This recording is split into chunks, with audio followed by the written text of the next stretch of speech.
My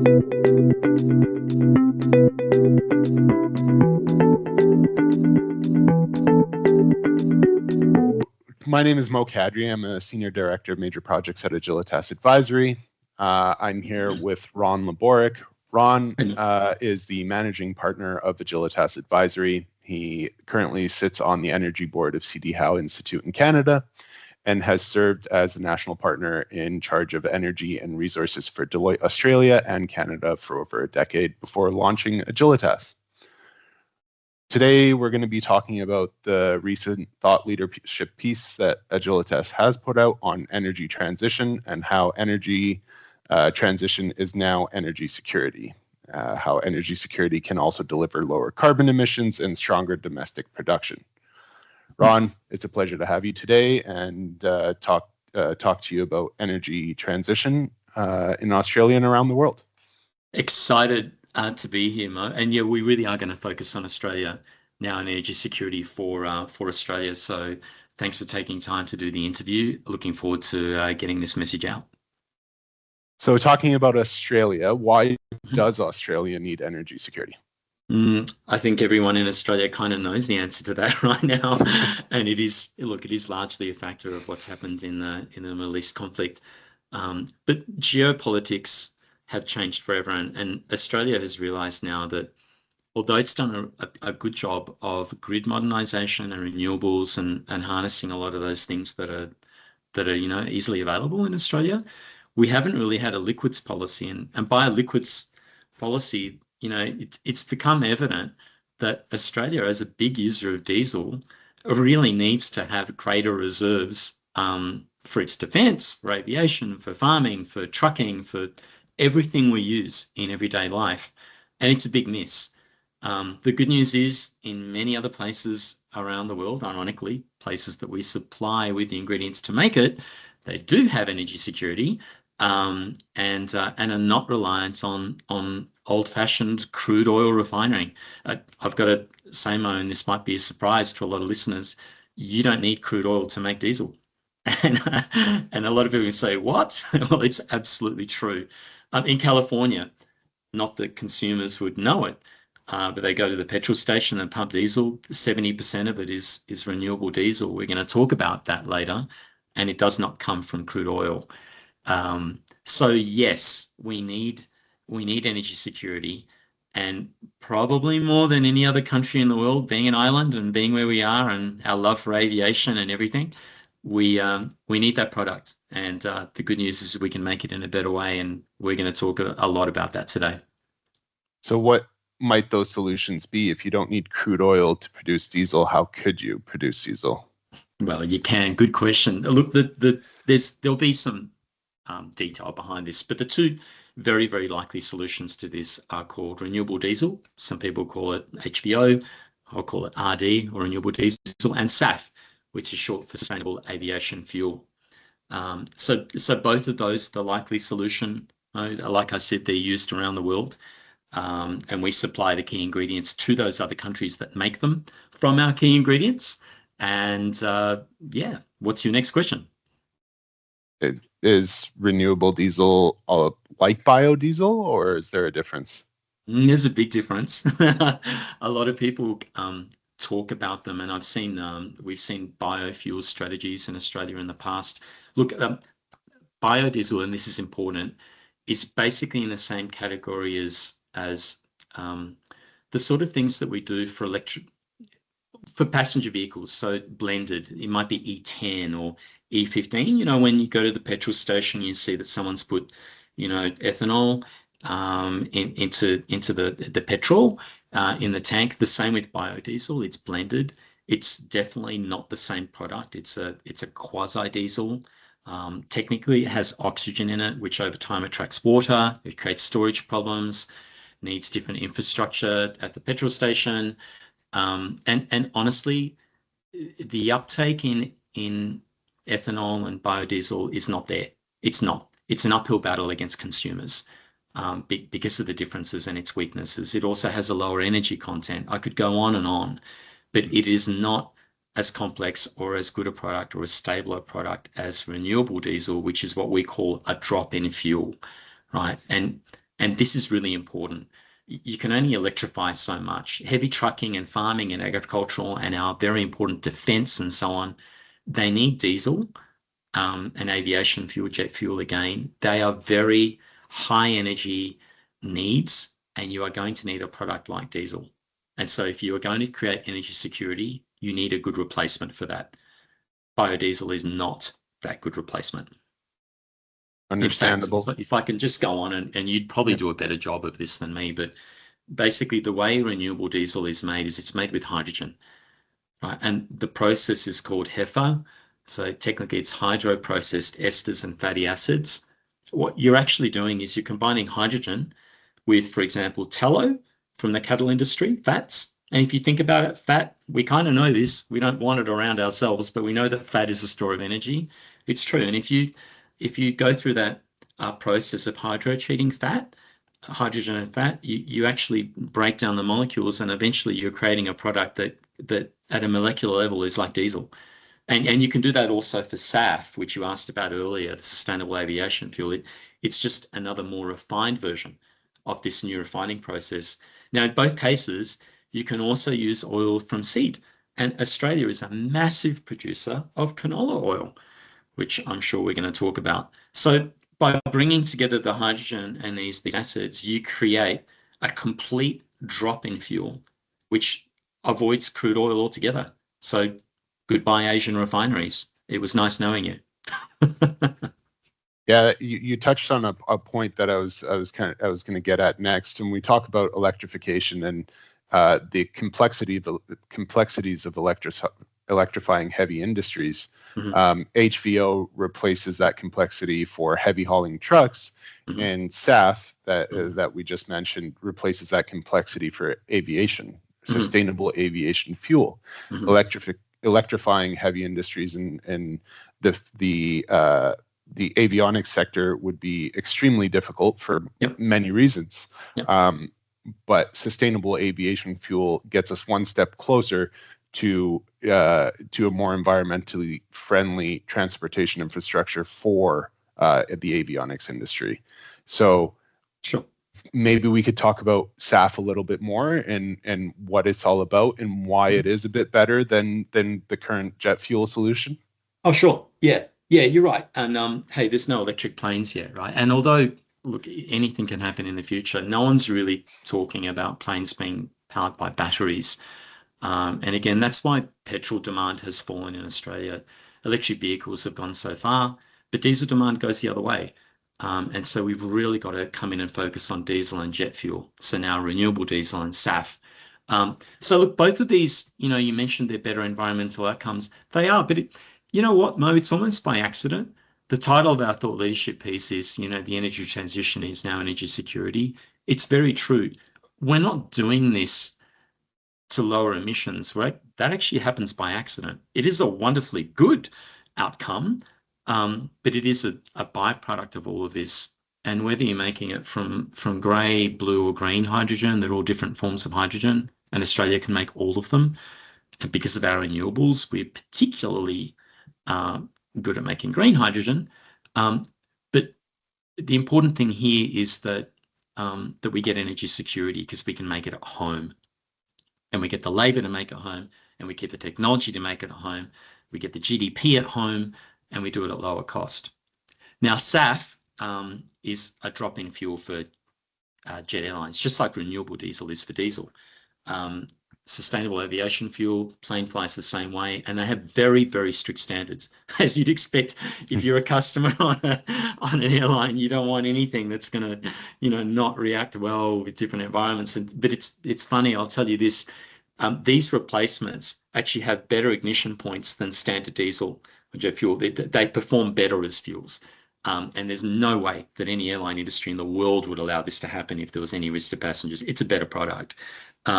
So what's happening in Europe, soon in Asia, and is already in place in British Columbia and Illinois in North America, is airlines and airports are mandating the use of SAF to lower emissions from aircraft. Now, Australia is an island, and we like to travel a lot in Australia. You'll always meet more Australians out of the country, arguably, than in. We're kind of famous for traveling. And if there's one sector that has huge growth potential, it's airline travel. And that's why Standard & Poor's and other entities are now saying, hey, if you have an opportunity to produce SAF, produce it, not just for security, because actually there's a huge income line for countries that are capable of producing it, has export potential. So SAF, as I said before, just a slightly more refined process again of renewable diesel, very important for our defense forces, aircraft, jets, and for our passenger travel. And we've got to catch up to the world in terms of production of SAF. It is happening all around us, and we have all the capability we need right here. And you mentioned earlier that Australia has a lot of the key ingredients to make a lot of these products, and currently they're actually exporting those key ingredients to other countries and re-importing the refined products at a premium. So in those situations, the general public starts to think, well, would it cost more to catch up and actually start or gain that energy security and build that infrastructure to start producing those products at home? No, not necessarily. Now, again, in doing the energy security roadmap, this is a very careful analysis that needs to be done. And where you place these renewable diesel and SAF plants is very important, because you want to make use of existing infrastructure. You want a cohesive, coordinated plan with corridors that make sense and actually get to the places where it's needed. And we'll talk more about that later. But no, it doesn't need to cost more at all. And so a couple of things. We did already initially a very high-level case study. We compared California to Australia. Now, California is a huge economy and a big population on its own, but it also has similar temperature and environments to Australia, north to south, and so on. And as I've mentioned earlier, nearly 70% of diesel that people pump into their cars at petrol stations or their trucks, or and so on, in California is renewable diesel. So we took a look at the cost of the carbon subsidy for producers in California, and we compared that to the cost of the renewable diesel, the diesel rebate that the government has as an outflow in Australia. And it's actually more expensive here. We spend more because we bought the more expensive product in and then rebating it to people to keep prices down and to take the sting out of that price. We spend more on that per litre than California does on producing renewable diesel at home with its own people, keeping the technology and generating any security. So that's probably the best high-level cut you can do initially. Another way you can look at it is the annual spend on that rebate. You could build probably 3 of these plants every year with the amount that we're spending as Australians on that rebate, and really enriching refiners in other countries. So why not build our own? Because over the course of 2 to 3 years, you'd have enough, and you've stopped that effective subsidy and rebate from occurring. There's one other thing I want to say, because you've actually got the ability to capture more value add through the process.